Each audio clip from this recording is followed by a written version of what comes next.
¿Qué tal, mis queridos amigos? ¿Cómo estáis? Espero que vaya muy bien por ahí. Yo muy bien, me pilláis amaneciendo a bordo del Citroën C5X, un automóvil que creo que, como cada vez que Citroën apunta hacia arriba en el mercado, genera mucho interés y mucha curiosidad. Y en este vídeo te voy a contar exactamente qué tal va esta máquina de algo más de 4,8 metros, o sea, el coche más grande de representación de la marca Citroën, con permiso del C5 Aircross, que es un concepto completamente distinto de vehículo, un SUV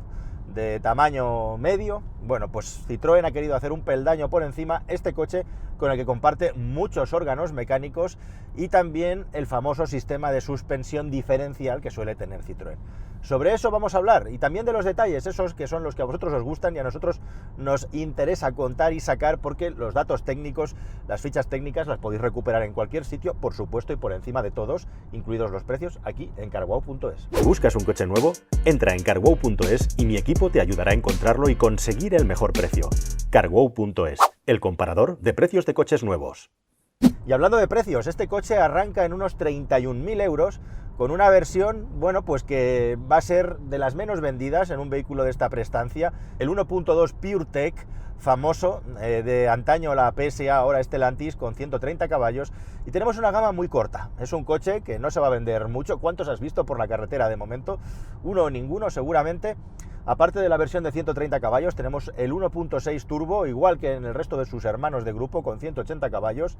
Y luego tenemos por encima la versión híbrida enchufable con etiqueta 0, que es la que yo estoy conduciendo, que en este caso no hay en versión de 180, sino que directamente se va a la de 225. Aquí nos hemos ido también a unos precios que ya están oscilando entre los 43 y los 46.000 euros en función del acabado que pidas para este vehículo. Siempre teniendo en cuenta que con la hibridación enchufable vas a tener la posibilidad de reducir el coste 5.500 euros si pides esa ayuda guadiana que en teoría te tienen que dar, pero que no te dan en muchos casos hasta que no ha pasado un año, y eso si tienes la suerte de haber puesto bien los papeles. En fin, que no es fácil la tarea de conseguir los descuentos, y parece que está puesto a propósito mal, pero eso no tiene nada que ver con el hecho de que el coche sea mejor o peor, ¿no? Simplemente ese detalle ahí en el precio, y nos vamos a centrar eso en la versión híbrida enchufable, pero nos sirve para contar un coche en el que Citroën ha tomado una, digamos, guía de producto / marketing muy clara, en la que se quieren posicionar como los amos, como los jefes del confort, ¿no? Que es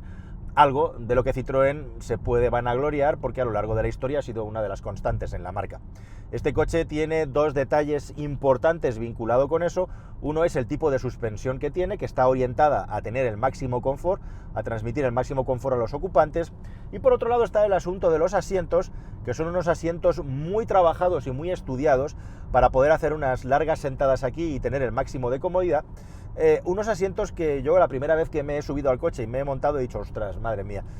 no me han acabado de convencer en primera instancia, porque me han parecido muy blandos. Le hemos hecho verdaderamente ruta para entender y comprender bien un vehículo que está pensado para eso, y efectivamente estos asientos no corresponden con esa primera sensación, sino que son unos asientos confortables y que ayudan a resistir bien el paso del tiempo, porque la parte que tienen blanda es solamente la parte inicial del asiento, y luego detrás hay la suficiente dureza como para que finalmente no te hundas, que es lo que realmente hace que al final los asientos acaben siendo incómodos cuando llevas un rato sentado en cualquier automóvil. Así que sí, unos asientos muy buenos, a los que solo les falta pues tener un poquito más de sujeción lateral. Estamos hablando de un coche que pretende ser un salón rodante, no una máquina de devorar curvas en puertos de montaña, con lo cual se le perdona, y que además cuentan con Delicatessen como masaje. Este es el sistema de reconocimiento de voz que arranca cuando quiere.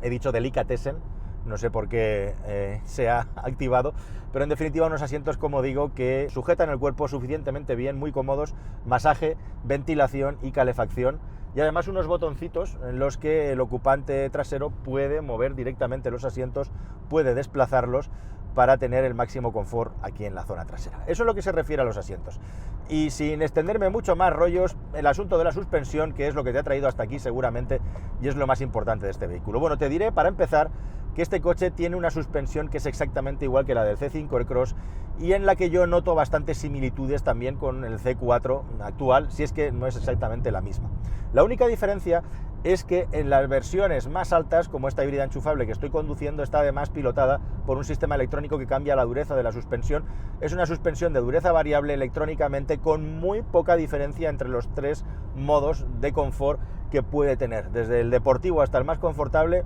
se nota muy poco, no es como otros muchos coches que se convierten en una tabla. Este siempre guarda cierto grado de confort. Y en añadido, además de eso, la gran diferencia de este vehículo son esos amortiguadores de topes hidráulicos progresivos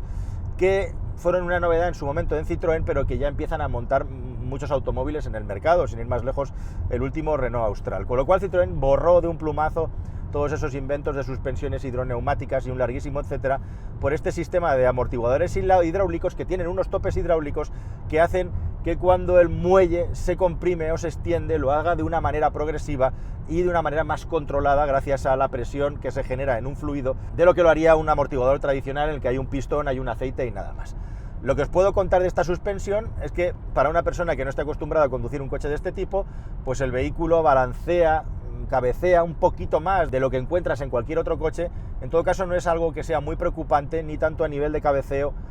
con subidas y bajadas del morro ni a nivel de balanceo. Creo que está más contenido que en el Citroën C5 Aircross, en el SUV, que tiene una configuración muy distinta, ¿no? Y un centro de gravedad mucho más alto que este coche. Y en segundo lugar, efectivamente, este vehículo es muy confortable. Es un automóvil con el que se pueden hacer kilómetros de una manera muy confortable, pero con algunos matices que me gustaría detallarte para ser preciso en la información, porque es aquí donde está la gran clave, la gran diferencia de este coche. El C5X es muy confortable cuando circulas por una carretera en buen estado, que es cuando realmente menos necesario es tener una suspensión de calidad, puesto que el firme en buen estado ya te ayuda a conducir con confort.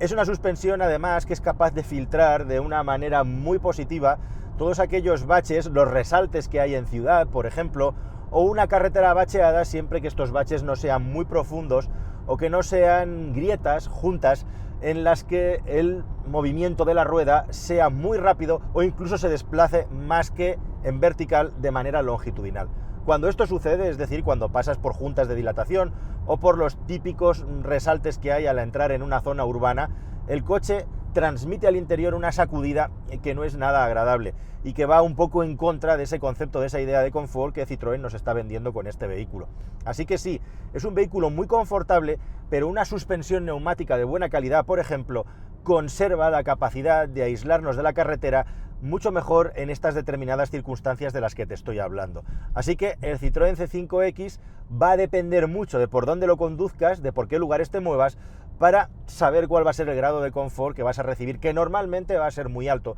pero como digo, no lo es en todas las circunstancias. Esto es algo que ya os había contado y que había notado con el Citroën C4, y es que además se amplifica o se magnifica justamente cuando el vehículo está en medio de una curva, está en apoyo, y entonces recibe esa sacudida fuerte por parte de una junta de dilatación o por parte de cualquier otra irregularidad que te puedas encontrar con el terreno. En ese momento parece como que el sistema hidráulico se colapsa, se satura y no es capaz de absorber con finura este tipo de irregularidades, con lo cual lo que nos acaba transmitiendo es mayor incomodidad incluso que un automóvil que tenga amortiguadores convencionales. Esta es una de las pegas que tiene la tecnología que lleva el C5X, que por lo demás, a la hora de tragarse los baches, lo hace de una manera muy positiva, incluso yo diría en algunos casos, al nivel de vehículos mucho más caros, pero no es redondo. Y luego está el asunto también del aislamiento acústico en el interior del vehículo. Este coche lleva vidrio laminado, lleva vidrio doble con una capa aislante en el centro para reducir el ruido en la carretera. Y la verdad es que de nuevo me encuentro que la respuesta es depende. Este grupo motopropulsor que hemos probado en muchos coches últimamente, tanto de la marca Peugeot como de la marca Opel, es muy silencioso en carretera y es realmente subrayable cómo han conseguido contener el sonido de la mecánica del vehículo. Otra cosa es el asunto del sonido de rodadura, que también depende mucho del asfalto por el que nos movamos, y en este caso, cuando nos movemos por asfaltos ruidosos, lo que encontramos es que el ruido de rodadura es un poco más alto de lo que nos gustaría, pues para tener esa experiencia premium que Citroën quiere filtrar a través de un automóvil de este tipo. Así que silencio también, pero no en todas las circunstancias, y muy bien aislado del sonido de la mecánica, muy bien aislado del sonido del viento, cero problemas a todas las velocidades posibles a las que se pueda testar un automóvil, pero un ruido de rodadura que está un pelín por encima de lo que uno se espera de un automóvil de este tipo para llegar al máximo nivel de experiencia de confort en la conducción. Luego, cuando nos metemos en una carretera de curvas, pues vamos a tener ese balanceo típico de los automóviles que tienen una suspensión blanda, pero lo que no os quiero transmitir es que sea un automóvil poco estable o poco seguro, al revés. Como ya nos ha demostrado el C5 Aircross y que a mí me confundió al principio, y como ya nos ha demostrado el Citroën C4, este C5X es un coche muy seguro, que tiene unas reacciones muy nobles y que es muy difícil que se descomponga. Si se descompone va a ser largándose de morro, siguiendo la trayectoria, abriéndose, cosa que es lo que hacen los coches que son seguros y que no te sorprenden al volante, ¿no? Con lo cual no es un automóvil por ahí para ir haciendo curvas, pero la estabilidad es buena y es lo esperable de un automóvil de este tipo que está 100% orientado al confort. Y por cierto, un detalle, respecto a otros hermanos del grupo Stellantis que comparten este mismo sistema de propulsión, la frenada en modo de regeneración es bastante mejor y no hay esas diferencias aleatorias a la hora de pulsar el freno y recibir una intensidad de frenada determinada. Y también igualmente a la hora de frenar el coche y de detenerlo, se puede hacer de una manera mucho más precisa y controlada que con otros coches del grupo. Desconozco qué es lo que han hecho en Citroën, o si es un caso, por ejemplo, tiene algo que ver con las pastillas que se usan de freno, porque en todo caso este coche frena mejor de lo que frenan sus hermanos de grupo. Bueno, y luego está el asunto del interior y de los materiales del coche. El C5X tiene dos pantallas digitales, la pantalla central donde está toda la información del sistema de infoentretenimiento, es una pantalla que puede ser de 10 o de 12 pulgadas en el caso de la que estamos utilizando con el híbrido enchufable, y bueno, pues es un vehículo que tiene unos gráficos sencillos, una velocidad de refresco sencilla, y los menús, podríamos decir, no son los más sencillos de entender también a la hora de utilizarlo. Esto tiene una curva de aprendizaje, normalmente el que use un coche lo va a usar por mucho tiempo y no tiene mayor dificultad que aprendérselo sin más. Desde luego no es el sistema, podríamos decir, más avanzado que existe y tampoco el más intuitivo ni el mejor, pero es suficiente, no está a la altura de un vehículo premium. Sí me gusta cómo han resuelto el tema de la instrumentación con esta especie de cápsula que tiene la pantalla de la instrumentación algo más grande que en otros vehículos de la marca y del grupo, y que nos da una información de la velocidad, del cuentavueltas, lo que es lo básico del viaje, con suficiente claridad. Además tenemos un head-up display, tenemos una proyección en el parabrisas que también pues es una buena solución para no tener que estar echando la mirada a la instrumentación, y que yo agradezco bastante, es una solución que me gusta bastante. Y luego el extra que demuestra, bueno, pues que las marcas de automóviles están reculando, de tener los mandos de la climatización en botones físicos y en ruletas, lo cual elimina la necesidad de tener que estar toqueteando la pantalla en un automóvil, además, como en todos los coches que está fabricando Stellantis, en los que la pantalla no tiene ningún tipo de orientación hacia el conductor ni ningún tipo de, digamos, ayuda al conductor para toquetearla, más allá de una cosa que sí que está bien, que es una pequeña plataforma debajo de la pantalla que no deja de ser un reposadedos para que cuando toques te puedas apoyar y puedas tener al menos un soporte para acertar. Tenemos información del sistema híbrido, podemos retener con el sistema eSafe la carga de la batería para poder llegar a los lugares, si queremos, con cero emisiones, porque como estamos diciendo, con este coche estamos circulando con un vehículo híbrido enchufable de etiqueta cero. Lleva el mismo tipo de batería, de algo más de 12 kWh bruto que llevan el resto de vehículos del grupo, con esta plataforma y con este grupo motopropulsor, que teóricamente da 55 kilómetros de autonomía eléctrica en ciclo WLTP. Como siempre, estos 55 kilómetros en condiciones normales nos podemos quedar cerca, pero vamos a tener que circular por una circunvalación, por una carretera en la que podamos ir a velocidades de 90, 80, 100 kilómetros por hora máximo para acercarnos a los 50 kilómetros. Si vamos a 120 por carretera, pues nos vamos a quedar bordeando los 40 por abajo. Si conducimos de una manera muy agresiva, podríamos quedarnos incluso por debajo de los 30, y si hacemos ciudad, pues en algunos casos vamos a poder llegar a los 60, si es que no pasamos de los 70 kilómetros por hora aproximadamente, y aprendemos a frenar bien, a retener bien el vehículo en las frenadas para maximizar la recuperación de energía con la batería, que bueno, es una de las características interesantes que tienen los vehículos híbridos o híbridos enchufables. En este caso, este vehículo, como híbrido enchufable, cuando agota la batería, se acaba convirtiendo en un híbrido que regenera energía con la frenada, como hacen todos los híbridos y los híbridos enchufables. Tenemos igualmente también dos palancas detrás del volante, que en este caso no están aquí para la regeneración de la batería, sino para los cambios de marcha con el motor y la caja de cambios, en este caso la famosa EAT8, que al igual que en el resto de modelos del grupo lleva esta palanquita mínima en la que hay que meter el dedo para poderla manejar. Y además 4 modos de conducción: Sport, híbrido, confort y puramente eléctrico, que van a mover el vehículo de una manera u otra, entre otras cosas también en función de la carga de la batería que tengamos y la dureza de la suspensión. A nivel de riqueza de materiales en el interior, pues hay una diferencia muy clara en este coche de la mitad para arriba a la mitad para abajo. Mitad para abajo, vehículo económico; mitad para arriba, una profusión de materiales, de plásticos, de mullidos y de diseño muy agradable y que está muy bien conseguida. Así que esas mezclas, como por ejemplo con el DS9 que está haciendo el grupo, en las que tiene cosas de vehículo premium y cosas que no, pero en general da el pego, siguiendo un poco, digamos, la filosofía coreana a la hora de fabricar automóviles. Es un coche que destaca por esos 4,8 metros, por el espacio interior. En lo que es el espacio para las piernas no está entre los mejores, pero tiene más de 70 centímetros de espacio para las piernas medido desde las rodillas, y personas de hasta 1,85 con este techo de cristal van a poder estar aquí dentro a gusto. Es un vehículo que por la caída del techo, bueno, pues personas de talla alta o de talla media alta van a tener que tener cuidado para no darse en la cabeza. Luego detrás hay bastante espacio, bastante bien cuidados, con las tomas de aireación de la ventilación y también la climatización. Y luego un maletero que, bueno, claro, teniendo en cuenta el tamaño del vehículo y que tenemos una batalla de más de 2,8 metros,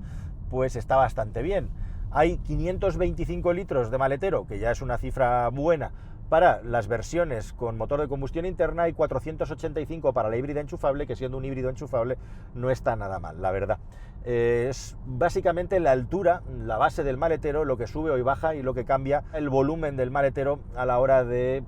elegir una versión u otra. Con 485 litros, afortunadamente, hay un espacio muy bueno para viajar con un híbrido enchufable etiqueta 0, que hasta la fecha en muchos casos era una limitación importante que tenían aquellas personas que quisieran comprar un automóvil de este tipo, que a efectos de circulación tiene los mismos derechos que un coche eléctrico. Con lo cual, por ahí muy bien, porque tienes un vehículo etiqueta 0 con el que vas a poder viajar y hacer kilómetros y kilómetros. Yo me he hecho un Madrid-Vigo y vuelta con este vehículo y lógicamente me he preocupado cero de tener que parar a recargar electricidad. Eso sí, a la hora de recargar combustible, precisamente por estar hibridado y tener la parte enchufable, el depósito de combustible es bastante más pequeño de lo habitual, y a duras penas íbamos a poder colocar 40 litros en su interior. Entre 35 y 40 litros vamos a poder colocar, y esa va a ser la que nos va a marcar un poco la velocidad de circulación y de parada que tengamos en el vehículo, el depósito de combustible, cuál es el tamaño que tiene. Por contra, pues obviamente, como digo, cuando viajas y se acabó la batería,